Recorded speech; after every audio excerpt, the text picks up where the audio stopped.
The first rule of serving in the royal palace of Arcanes was simple. Do not touch the queen. The second rule was even simpler. Do not make mistakes. Unfortunately for me, I broke the first rule in the most accidental way possible. The planet Arcanes was unlike Earth in every imaginable sense. Twin suns burned in its lavender sky, casting prismatic light across vast crystalline cities that seemed grown rather than built. The Arcani people were tall, bioluminescent beings with skin that shimmered in shades of silver and deep violet. Their society was ancient, hierarchical, and intensely aware of personal boundaries, especially regarding royalty. And at the center of that society stood Queen Sarathiel. She was not just a ruler. She was a symbol. The Arcani believed their monarch carried the living resonance of the planet itself. To touch her without permission was considered not merely disrespectful, but sacrilegious. I was a human envoy assigned to strengthen diplomatic relations between Earth and Arcanes. My job was to observe, negotiate trade agreements, and avoid doing anything catastrophic. For 3 months, I succeeded. Until the day of the solar ascension ceremony. The entire palace thrummed with energy. The queen stood at the edge of a high platform overlooking thousands of Arcani citizens gathered in the plaza below. She wore ceremonial regalia woven from light reactive fibers that cascaded like liquid starlight down her back. The platform trembled unexpectedly. It was subtle, barely noticeable, but I saw her shift slightly off balance. Without thinking, instinct overriding protocol, I stepped forward and placed my hand against her back to steady her. For half a heartbeat, the universe froze. Her skin was warm, warmer than I expected. A faint pulse vibrated beneath my palm, like distant thunder. I realized what I had done and immediately withdrew my hand. I apologize, I whispered urgently. That was a mistake, she finished softly. Her voice was calm. Too calm. Yes, I said. I didn't mean. She turned slightly, her luminous eyes meeting mine. I did not mind. The silence that followed. The ceremony concluded without incident. But I felt the weight of what had happened pressing down on me. Later that evening, I was summoned to her private chamber. Summoned. My pulse pounded as I entered the queen's inner sanctum, a vast circular room surrounded by floating crystalline shards that refracted ambient light into shifting constellations. She stood near a panoramic window overlooking the glowing city below. You believe you made an error, she said without turning. I violated your customs, I replied carefully. I accept whatever reprimand is appropriate. She turned then, her gaze thoughtful. You reacted to protect me. Yes. That was not disrespect. It was still contact. She stepped closer. You assume I objected. I hesitated. Didn't you? Her lips curved slightly, a subtle expression I had come to recognize as amusement. No. The silence between us was charged. I felt your concern, she continued.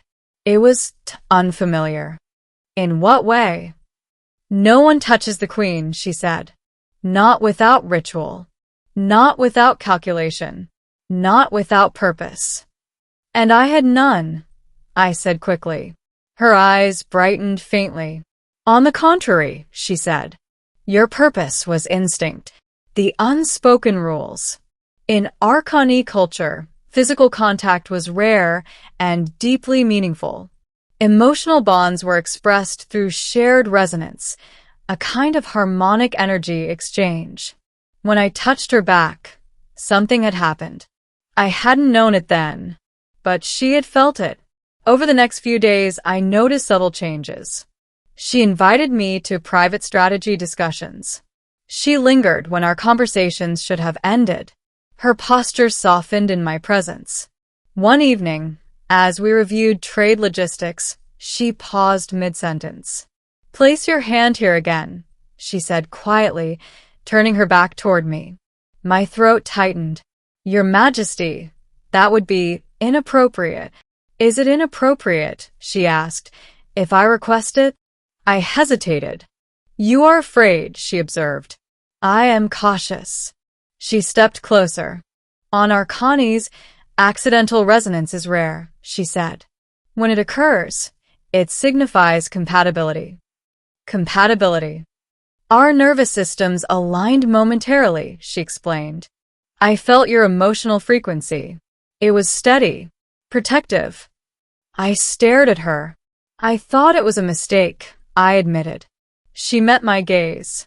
I did not. Political undercurrents.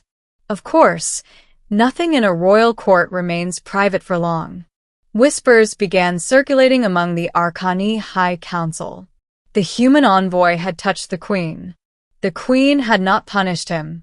Speculation turned to suspicion. One counselor confronted me directly. You overstep your position, he said sharply. I acted instinctively, I replied. And now Her Majesty favors your presence. That is her decision. He studied me coldly. The queen must remain unattached.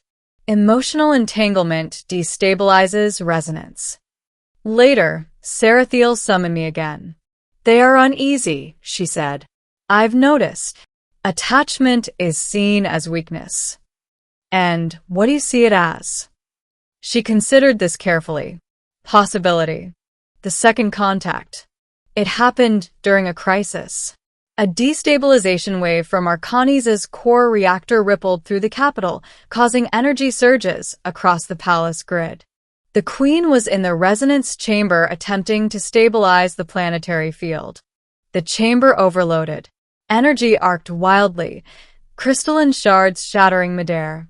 Without hesitation, I ran toward her. She staggered, overwhelmed by feedback pulses. Sarathiel, I shouted. Her knees buckled. This time, I didn't hesitate. I wrapped my arms around her from behind, anchoring her as energy surged around us. Pain shot through my nerves, electric, searing, but I held on. Slowly, the resonance stabilized. The chamber dimmed. Silence fell. Her hands gripped my forearms, not pushing me away, but holding me there. You should have retreated, she whispered. I don't abandon people. Her breathing steadied. You risked your life. I'd do it again. She turned within my arms, close enough that I could see the intricate patterns of light beneath her skin. You believe this is accidental, she said softly.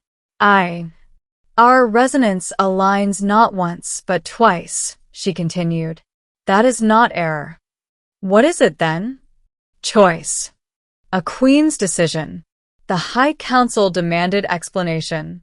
Your connection to the human compromises neutrality, one elder argued. Sarathiel stood tall before them. Neutrality in the face of genuine alignment is dishonesty, she replied. Your duty is to Arcanis. And I fulfill it. Then distance yourself. She did not hesitate. No. The chamber erupted in murmurs. I will not reject compatibility out of fear, she continued calmly. Strength is not isolation. Later, alone in her chamber, she faced me. You may leave, she said. Return to Earth. Remove yourself from this tension.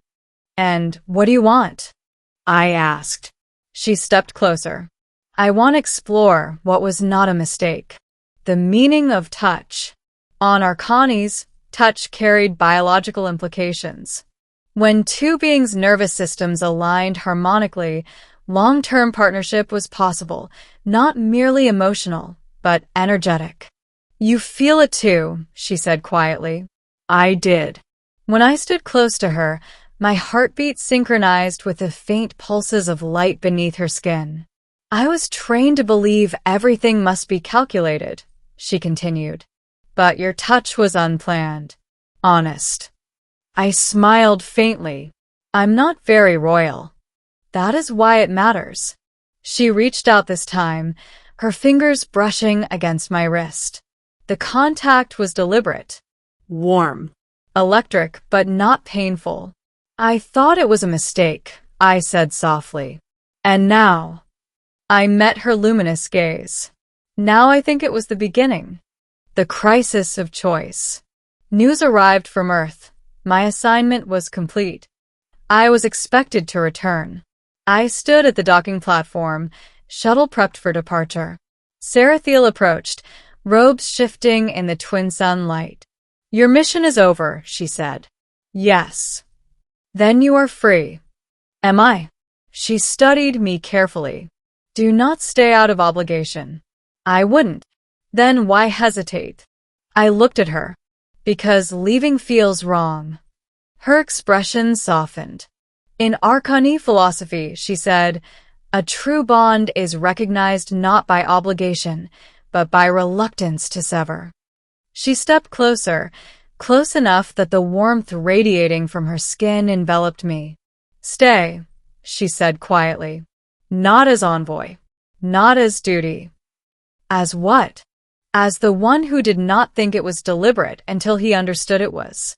Ending, not a mistake. I stayed. Not because of politics. Not because of alliance. But because what happened on that platform beneath the twin suns had not been an error.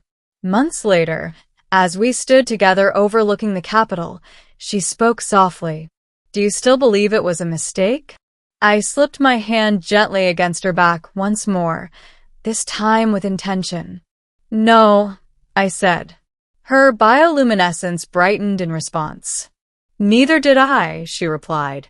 The Arcani people would adapt. The council would debate. Earth would question. But some connections transcend protocol. Some touches are not accidents. They are revelations. And what began as an instinctive moment of protection became something neither of us could ignore. I thought it was a mistake. She thought otherwise. And in the end, she was right.